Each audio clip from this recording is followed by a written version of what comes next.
할렐루야. 오늘 새벽에도 또 오늘 하루도 이번 한 주간도 하나님께서 여러분들을 복 주시고 지켜주시고 은혜와 평강 주시기를 원합니다. 오늘 새벽에는 이 사도행전 이제 후반부죠. 26장 나누겠습니다. 고상한 말로는 중독이라고 하죠. 또 그냥 우리가 일상적으로 또 구어로 또 쓰는 과격한 말로는 미치다. 사람들은 무엇인가 특정한 것에 또 자기 취미나 일이나 여러 가지 것에 이렇게 중독이 되어서 살아가는 것 같습니다. 속된 말로 이제 미쳐서 살아가는 것 같아요. 그런 말도 있죠. 그렇게 한 곳에 미치지 않으면 살아갈 수 없다. 그만큼 녹록하지 않는 그런 세상살이를 빗대어 하는 말이겠죠. 일에 중독이 되고 게임 중독되고 또 미디어, 스포츠 중독도 있습니다. 음식 중독, 폭식하는 사람들, 먹방하다가 죽은 사람들도 많습니다. 중국에는 또 술, 담배, 또 마약 중독 많이 늘어나고 있죠. 성 중독도 있습니다. 여러 가지 중독의 형태들이 있습니다. 여러분은 어떤 중독들이 있습니까?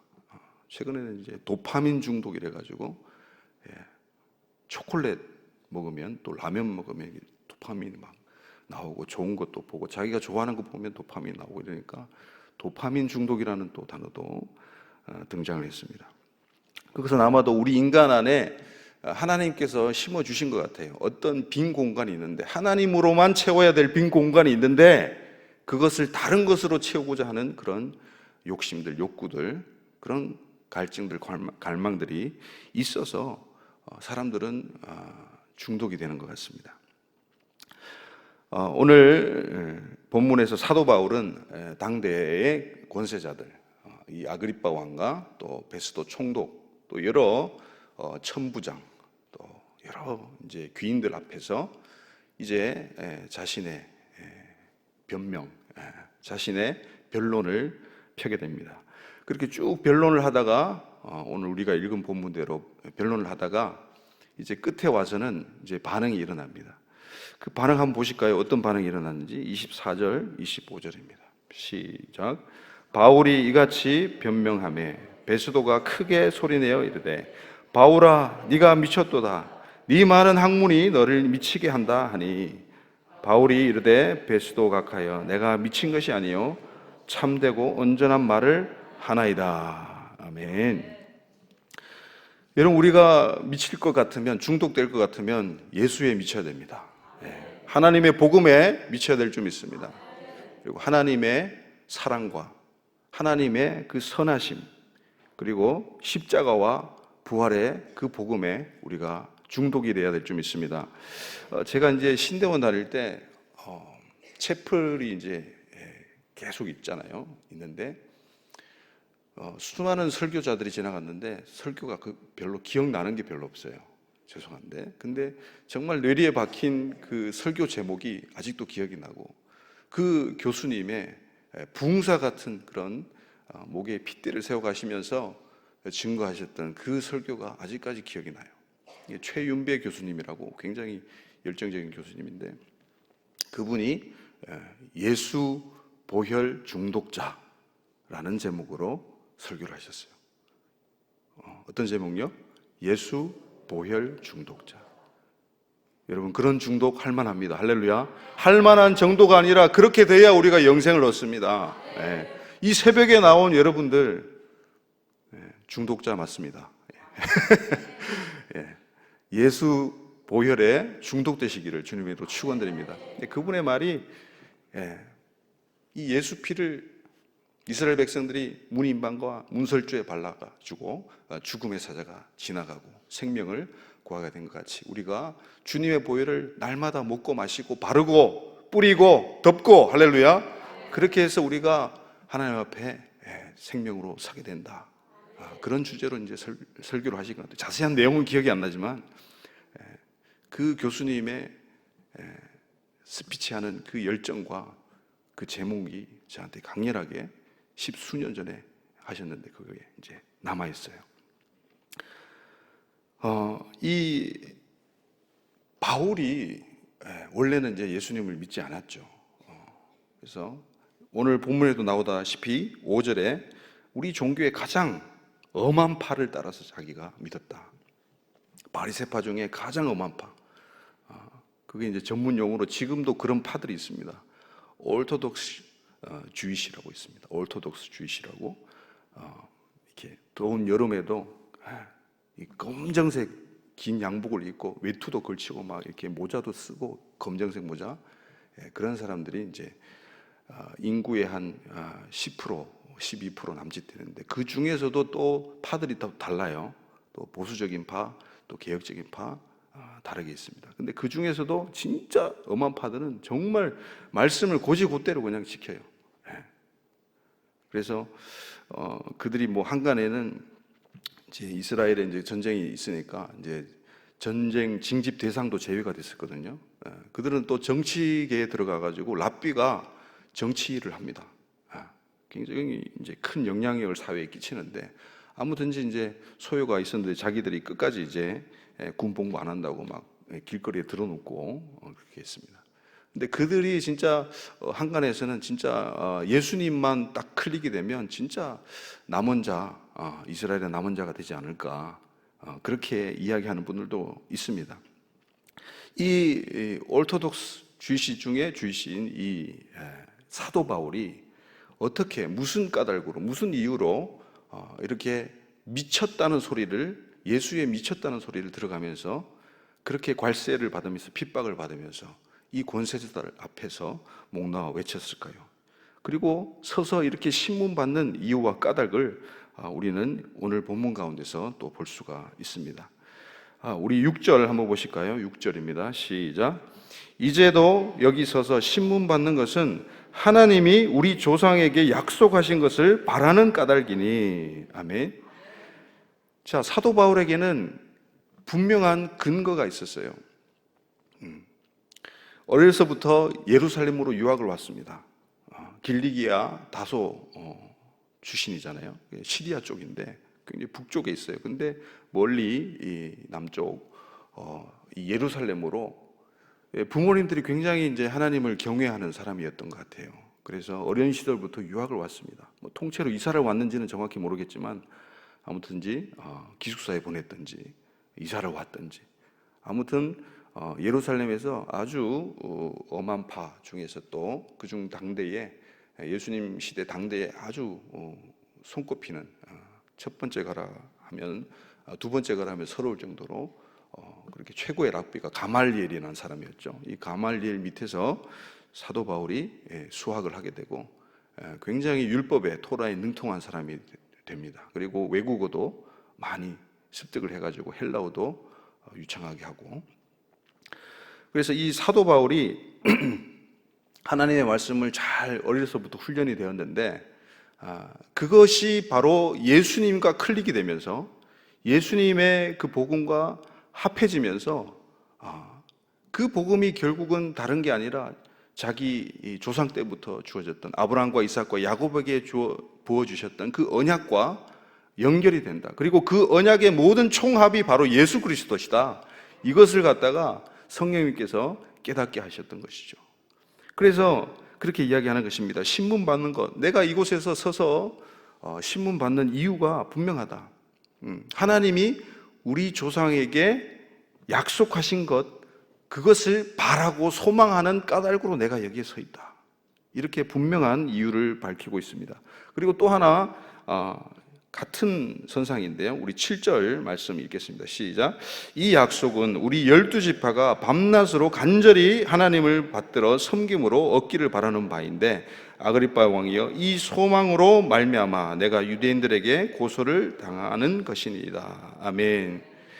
우리 12지파 이스라엘이 밤낮으로 간절히 하나님을 섬김으로 말미암아 얻기를 바라는 그것, 바로 그 희망과 소망, 그것 때문에 사도 바울이 이 자리에 서 있다는 것이죠. 여러분 우리도 동일한 소망이 있어야 될 줄 믿습니다.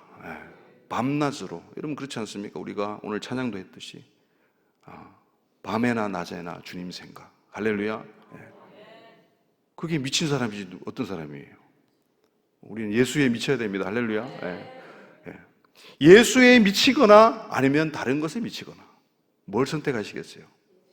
네. 여기 있는 분들은 당연히 이제 예수님을 선택하시겠죠.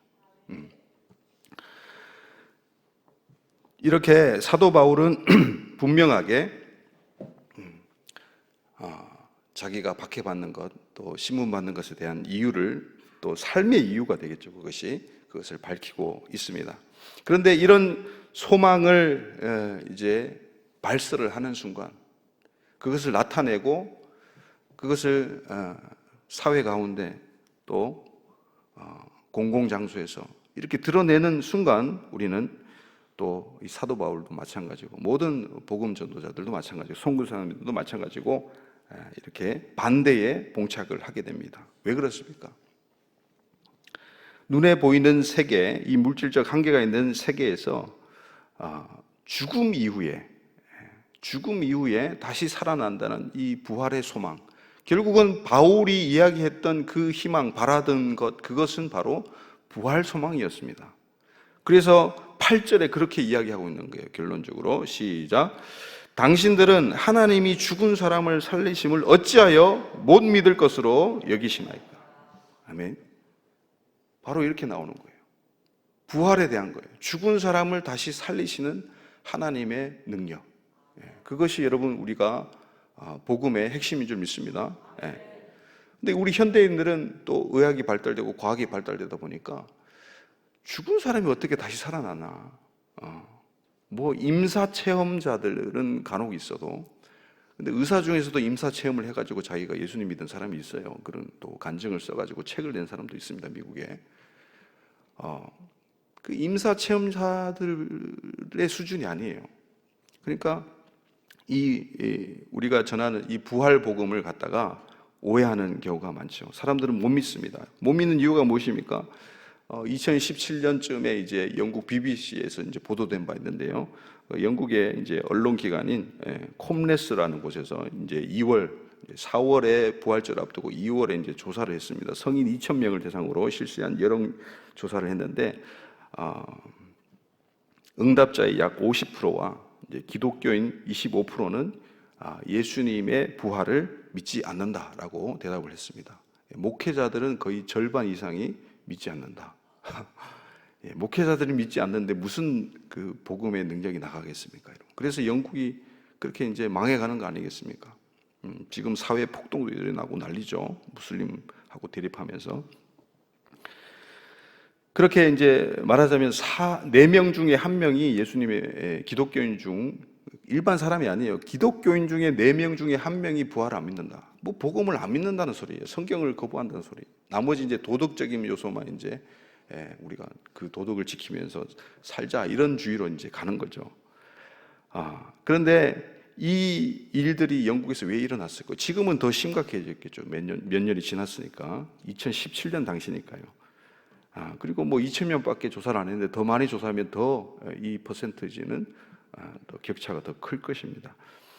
이렇게 된 이유가 있습니다. 여러분 17세기까지는 그래도 종교가 타락해도 권위가 있었습니다. 기독교의 또 성경의 권위가 인정되어졌습니다. 그런데 18세기부터 이제 산업혁명이 일어났던 그 18세기부터가 문제예요. 이제 잘 살게 되면서 또 18세기부터 본격적으로 성경 이 고등 비평, 성경 비평학이 신학계와 이제 교회를 휩쓸게 됩니다. 그러면서 성경 비평학은 뭐냐면요, 성경을 막 이게 나눠가지고 층들을 나눠서 보고 이리도 보고 저리도 보고 해가지고 이 성경의 오류를 막 찾아내는 게 핵심이에요, 사실. 성경은 이제 완벽한 책이 아니고 진리의 책이 아니다. 이것을 학문적으로 증명하려고 하는 게 어떻게 보면 성경 비평학이에요. 이 성경 비평학은 뭐 여러 종류가 많습니다. 문학 비평도 있고 또 여러 비평들이 많은데, 그런 비평들을 가지고 결국은 말씀을 난도질하고 그러니까 믿을 만한 것들만, 이성적으로 믿어지는 것들만 취하고 믿어지지 않는 것들은 다 버려버리고, 그러니까 천지창조도 버려버리죠. 지옥도 없다고 그러죠. 당연히 부활도 없다고 그러는 거예요. 그러니까 이 17세기까지는 그래도 모더니즘이 있었어요. 근데 이제 18세기 이후부터는 이제 포스트 모더니즘이 등장합니다. 그래서 모더니즘까지는 그래도 권위가 있었는데 이제 포스트 모더니즘이 되니까 탈권위 시대로 접어드는 거예요. 모든 것은 상대적이다. 그러니까 기독교의 이제 기독교를 완전히 부정하는 건 아니에요. 그래 니네의 진리대로 믿어도 된다. 그러나 그것만 있는 게 아니다. 이제 이렇게 되는 거죠. 그 차이가 그렇습니다. 그래서 이 포스트 모더니즘 시대에 자기가 보고 싶은 것, 자기가 하고 싶은 것을 취사 선택해서 설교도 마찬가지고 교회도 마찬가지고 그렇게 선택을 하게 되죠. 물론 다른 이면의 이유들도 있겠지만요. 그래서 절대 진리와 절대 권위가 없어지는 그 시대 가운데서 이 죽었다가 살아나는 이 부활의 복음은 정말 만화 같은, 영화 같은 우스갯소리로 전락하고 마는 것이죠. 그런데 그 옛날 사도 바울 시대 때도 예수님 시대 때도 마찬가지고 부활을 믿지 않는 사람들이 허다했습니다. 여러분, 부활의 증거를 구약 본문에서 시편 등에서 이 사도 베드로가 증거했어요. 이미 사도행전 초반부에. 그런데도 사람들은 믿는 사람이 있고 믿지 않는 사람들이 있습니다. 그 파가 갈립니다. 오늘도 마찬가지예요. 오늘도 사도 바울이 여러분 간증을 하는 것이 사도 바울이 겪었던 것을 바로 이제 적어 놓은 것이 사도행전 9장입니다. 근데 그것을 1차적으로 유대인들 앞에서 공개적으로 많은 유대인들 앞에서 손짓해가지고 바울이 변론하는 그 첫 번째 이 간증이 바울의 개인적인 간증이 22장에 등장해요. 그리고 오늘 26장에 두 번째. 그러니까 같은 내용이 세 번을 등장한다는 것이죠. 첫 번째 9장은 뭐 있는 그대로를 누가가 따라다니면서 바울 옆에서 본 그런 것들과 바울의 이야기를 듣고 적었겠죠. 근데 바울이 직접적으로 간증을 한 것은 이제 22장과 26장이에요. 이렇게 왜 두 군데를 비슷한 본문으로 이렇게 했을까요? 22장에서는 여러분 대상이 유대인들입니다. 유대인들만 있었어요. 유대인들에게 이 예수 부활의 복음을 증거했습니다. 근데 반응이 이 베스도와 똑같아요. 베스도가 아까 읽었잖아요. 24절, 25절. 네가 미쳤다. 소리를 내면서 소리를 치면서 난동을 부리는 거예요. 유대인들이 막 옷을 찢고 막 먼지를 땅에 막 티끌을 뿌리고 막 데모를 하고 난리가 난 거죠. 근데 오늘 26장에서는 유대인 대상이 아니에요. 헤롯 왕가의 그 왕이 이제 아그리빠 왕인데 이 아그리빠 왕도 여러분 유대인이 아닙니다. 에돔인이에요. 에돔이 뿌리가 이방인입니다. 그래서 이 천부장들, 로마인들, 그리고 베스도 총독까지 다 이방인들 앞에서, 귀인들 앞에서 지금 이야기하는 거예요. 그래서 이렇게 하나님의 두 눈은요, 여러분, 이스라엘과 이방, 이렇게 분명히 두 군데로 이렇게 하나님께서 이 온 세상을, 온 인류를 바라보고 계신다는 거예요. 이스라엘과 이방인들. 오늘 본문 가운데 그런 증거들이 많이 나타납니다. 우리 17절 한번 보실까요? 17절입니다. 시작. 이스라엘과 이방인들에게서 내가 너를 구원하여 그들에게 보내요. 이스라엘에서나 유대인들에게서나 이방인에게서 사도 바울이 복음 증거를 다 합니다. 그러면서 핍박을 둘 다 동시에 받죠. 거기서 내가 너를 구원해서 다시 그들에게 너를 보내겠다. 이렇게 말씀하시는 것이죠. 그리고 23절입니다. 23절 한번 읽어보시겠습니까? 시작. 곧 그리스도가 고난을 받으실 것과 죽은 자 가운데서 먼저 다시 살아나사 이스라엘과 이방인들에게 빛을 전하시리라 함이니이다 하니라. 아멘. 이 복음을 사도 바울은 분명하게 전합니다. 곧 그리스도다. 내가 전하는 것은 곧 그리스도다. 그분이 고난을 받으실 것, 십자가죠. 그리고 죽은 자 가운데서 먼저 다시 살아나서 부활입니다. 십자가와 부활의 증거를 가지고 어디로 나아가냐? 이스라엘과 이방인들에게 빛을 전하는 것이다. 그게 이제 사도 바울의 사명이었던 것이죠. 이방인들에게만 나갔던 것이 아닙니다. 그래서 하나님의 두 눈, 한쪽은 이스라엘과 한쪽은 이방인들이에요. 그래서 이게 하나가 되는 거죠. 이러한 하나님의 심정과 뜻을 깨달은 사도 바울이 이방인들에게 먼저 복음이 흘러가서 이제 예루살렘에서 시작된 그 복음의 일들이, 그리고 교회가 세워진 것들이 이제 이방인들에게로 흘러가잖아요. 복음이 마게도냐로 흘러가고, 그런 흘러가는 진행되는 그런 이야기들이 사도행전에 잘 기록되어 있습니다. 흘러가고 나서 이방인들에게 흘러가서 오늘 우리 이 조선 땅에도 그저 복음이 임하고, 그래서 아프리카도 남미도 세계 열방 가운데 복음이 휩쓸고 지나가서 다시 유대인들에게 간다는 그런 하나님의 뜻을 이 사도 바울은 알았기 때문에 속히 이방인들을 증거를 해서 선교를 해가지고, 결국은 뭐냐, 사도 바울이 로마서에서 이야기하는 것이 자기 동족 이스라엘을 위해서 자기는 복음 증거를 한다고요.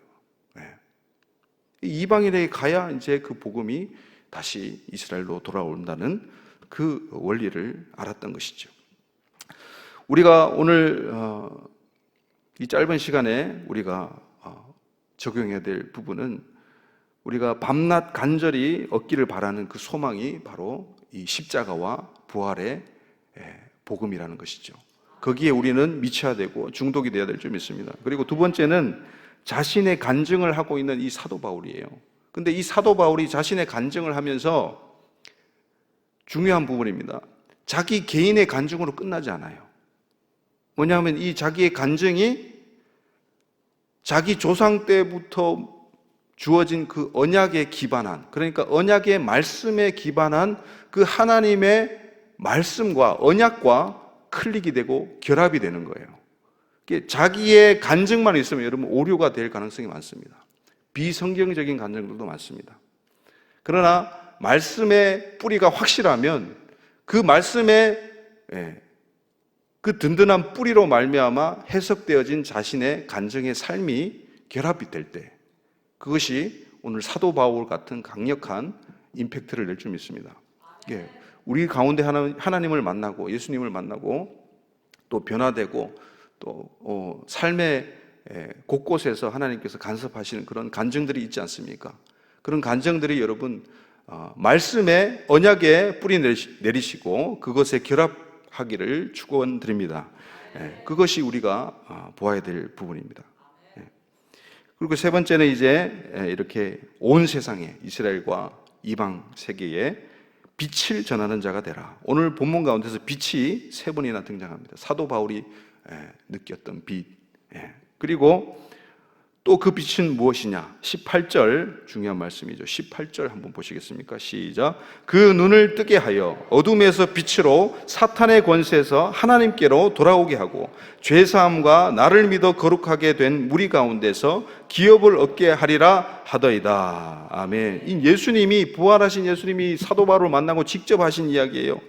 그 눈을 뜨게 하여, 눈을 뜨는 게 먼저입니다. 할렐루야. 우리가 빛을 전하는 자로서 빛을 보지 못하면 무슨 소용이 있겠습니까? 그래서 우리가 먼저 그 예수 그리스도의 그 빛을, 말씀의 빛을 느끼고 보고 우리의 눈이 뜨여져야 될 줄 믿습니다. 눈을 뜨게 하는 것. 그래서 다른 사람의 눈도 뜨게 해주는 것. 그래서 어둠에서 빛의 세계로 나오게 하고 사단의 권세에서, 사단의 압제에서 하나님께로 돌아오게 하는 일. 그것이 우리 삶의 모든 것의 결론이 되어야 될 줄 믿습니다. 우리 살아가는 모든 사업장과 일터 가운데 여러분 최종 목표는 이것이 되어야 돼요. 그래서 죄사함, 그리고 나를 믿어 거룩하게 된 무리, 이스라엘과 열방 가운데 택한 자들이 이제 예수님을 믿어서 하나가 된 그 거룩한 무리, 그 가운데서 기업을 얻는다. 땅을 얻고 천국을 얻는다. 할렐루야. 그래서 이 하늘에서 보이신 것이라고 19절의 이야기입니다. 그것을 자신은 거스를 수 없다는 게 너무나 강력한 경험이기 때문에 도저히 사도 바울은 아무런 핍박이 와도, 어떤 핍박이 와도 돌에 침을 받고 또 때리고 맞기도 하고 죽기 일보 직전까지 얼마나 많은 환난과 고난을 겪었습니까? 그런 것이 중요한 게 아니고 자기는 바로 이 소망, 이 희망에 목숨 걸고 미쳤다는 것이죠. 그래서 그가 이야기하는 것이 바로 빛을 전하는 것이다. 그 빛을 전하는 것이 여러분 이제 18절 읽었는데요. 20절 한번 읽어주시겠습니까? 20절 시작. 먼저 다메섹과 예루살렘에 있는 사람과 유대 온 땅과 이방인에게까지 회개하고 하나님께 돌아와서 회개에 합당한 일을 하라 전함으로. 아멘. 여러분 중요한 것은 회개하고, 우리가 빛을 받았으면 이제 회개하지 않습니까? 회개하고 나서 삶이 회개에 합당한 삶으로 나가야 될 점 있습니다. 여러분 회개에 합당한 삶이 바로 빛을 세상에 발하는 거예요. 우리가 불의한 자가 의롭게 되고, 악한 자가 선하게 되고, 할렐루야.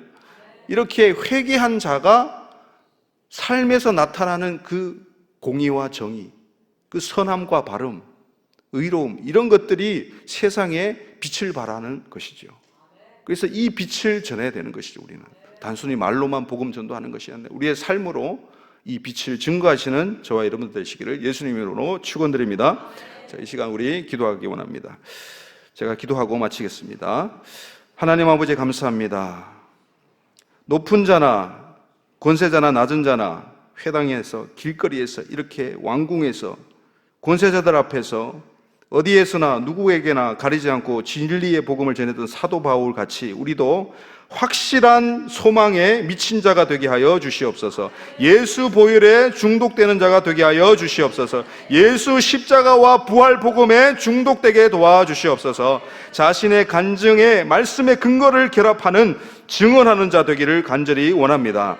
예수님의 십자가와 부활이라는 그 복음의 빛을 온 세상에 공의와 정의와 우리의 회개에 합당한 열매로 나타내는 자들, 바로 이 새벽 제단을 지키는 자들 되게 하여 주시옵소서. 감사하고 예수님의 이름으로 기도드리옵나이다. 아멘. 주여, 주여, 주여.